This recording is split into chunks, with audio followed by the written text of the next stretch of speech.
Police কাকা, আপনি আমার বাবাকে ছেড়ে দেন। আপনি তো ভালো করে জানেন যে আমার বাবা নির্দোষ, আমার বাবা কোনো দোষ করেনি।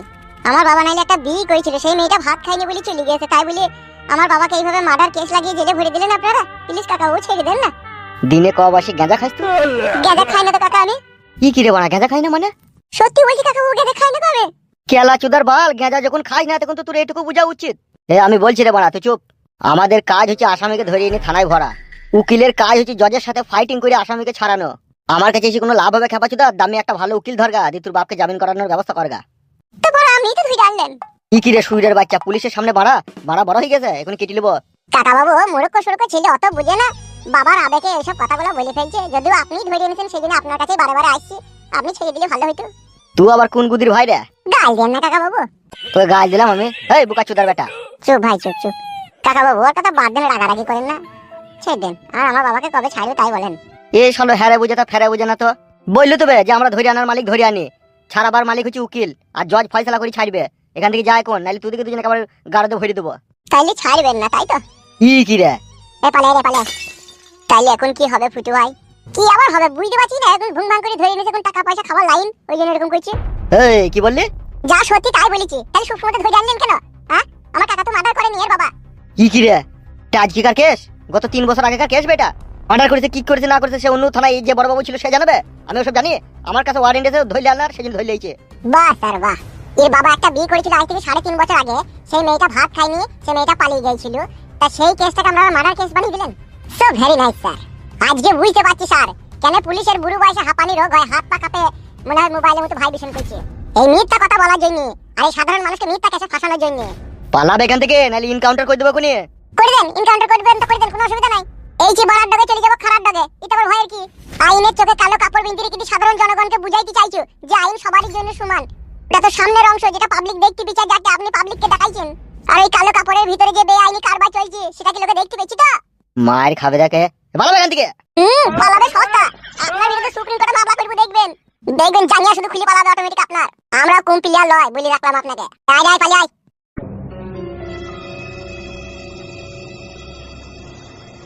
শালা বাপ বলে দয়া করো আর বেটা আমায় শাসিয়ে যায়। ঠিক আছে বেটা, আজকে তোর বাবাকে রাত 12টার সময় রিমান্ড দিতে পুঙাতে গরম সিদ্ধ ডিমটা আমিই ভরবো।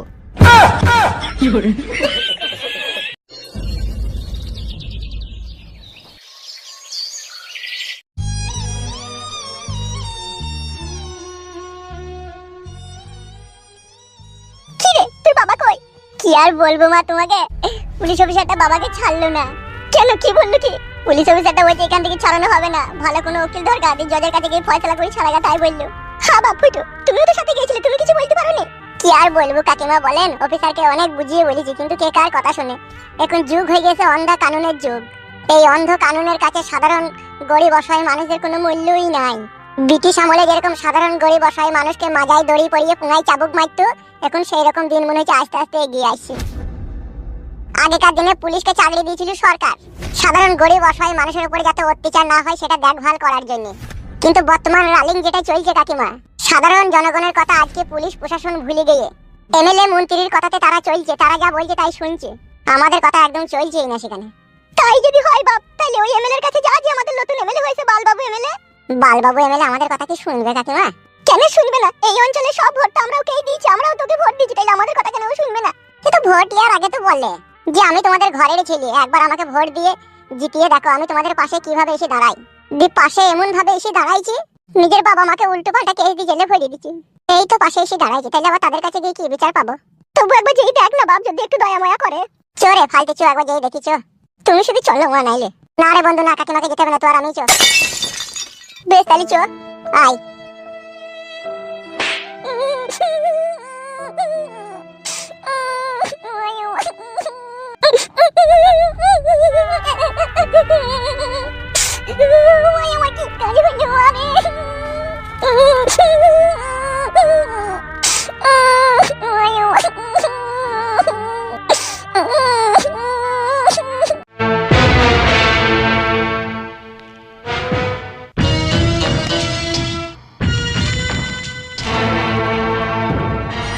এমএলএ সাহেব, একমাত্র আপনিই পারেন আমার বাবাকে জেল থেকে ছাড়িয়ে আনতে। মিথ্যা মামলায় আমার বাবাকে ফাঁসি দিয়ে জেলে ভরে রেখে দিয়েছে, আমার বাবাকে কোনো মতে ছাড়ছে না। আপনার কাছে জোর হাত করে বলছি, একটু এই গরিব অসহায় মানুষদের উপরে একটু দয়া দাক্ষিণী করেন। হাত নামা, হাত নামা। এতদিন তোরা যাকে ক্ষমতার চেয়ারে বসিয়ে রেখে দিয়েছিলি, এতদিন যাকে ভোট দিয়ে এসেছিলি, আজ তার কাছে কেন যাচ্ছিস না? এমএলএ সাহেব, গ্রামে থাকতে হলে ভোট দিতে হয়, ভোট দিয়েছি, তাই বলি কি আমরা এমএলএ সাহেবের লোক বলেন? আমরা কখনোই ওর লোক ছিলাম না। কিন্তু ভোট তো তোরা গরম পার্টিতে দিয়েছিস। ভোট দেওয়ার সাথে কি সাথ? ভোট তো একটা সাধারণ জনগণ যাকে খুশি তাকে দিতে পারে। কিন্তু আপনি যে জনগণের প্রতিনিধি, আপনি যে এমএলএ, আপনার কাছে সবাই আসবে সাহায্যের জন্য, আর সবাইকে আপনাকে সাহায্য করতে হবে। ও সোনাচাঁদ পিতলা ঘুঘু, আমরা ওইভাবে একদিন জনগণের পায়ে হাতে ধরে ভোট চাইতে গেছিলাম। 14 বছর কেউ ভোট দেয়নি আমাদেরকে। আজকে ভগবানের আশীর্বাদে ইভিএম মেশিনে এক একটা মানুষ প্রতি 4-5টা করে ভোট পড়েছে। এখানে শুধু পাবলিকই আমাদেরকে জিতায়নি, এখানে ভগবানও আমাদেরকে সাহায্য করেছে। কিলাচুদা, আগেকার দিনগুলো মনে করতে হয়। একদিন দাদার হাত আর একদিন দিদির হাত। মার খাচা খাচ্ছি। এমএলএ বালবাবু সাহেব, আপনি গরিব অসহায় মানুষ দেখলি মজা করছেন? মজা তোদের সাথে? কখনোই না, কখনোই না। ওরা আমার দেশের শান্ত শিষ্ট নাগরিক। তোদের প্রতি যদি কখনো অন্যায় হয়, কখনো জুলুম হয়, অবশ্যই এই এমএলএ বালবাবু তোদের পাশে দাঁড়াবে। আমার বাবাকে ছাড়িয়ে দিলে চিরকৃতজ্ঞ থাকবো আমি আপনার কাছে। ওকে ওকে, রিল্যাক্স, কুল ডাউন। তোর বাবাকে অবশ্যই ছাড়াবো আমি, চিন্তা করি না, চিন্তা করি না, বুঝলে? আর দেখেন এমএলএ সাহেব, ইয়ার বাবার একটা ঘুগনি মুড়ি দোকান ছিল, সেটাকেও ভেঙে দিয়েছে। ইয়ার বাবার খেতে পেছনে বাড়িতে বসে আছে। কি দেখুন, একটু হেল্প করেন। তাই নাকি?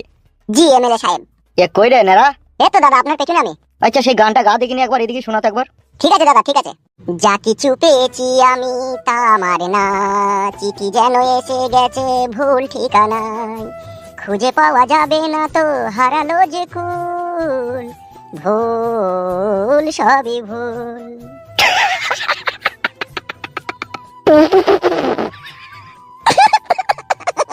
বে বুঝতে পারছি না, উপকার করবে না, কথাবার্তা তো বুঝতে পারছি না। আমার বাবাকে জেল থেকে ছাড়াবেন না? অফকোর্স, অবশ্যই। সে যেহেতু একটা দেশের সচেতন নাগরিক, কেন তাকে ছাড়াবো না? অবশ্যই ছাড়াবো। এখন তুই যা। এমএলএ বালবাবু, সবই বুঝতে পারছি গো, কিন্তু কিছু করার নাই। বে কি বুঝতে পারছি বে?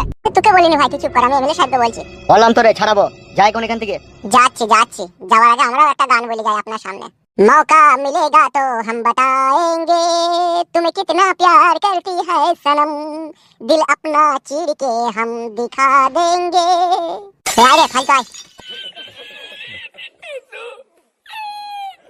সুরের বাচ্চা। দাদা বাবু, খবরদার ওর বাবাকে আপনি ছাড়াবেন না। আরে আমিই তোকে জেলে পাঠিয়েছি, আমি ওকে জেল থেকে ছাড়াবো। তোরা ভাবলি কি করি? এখনো 22 জনাকে আমি জেলে ভরে পচাবো, তবেই আমার শান্তি মনে।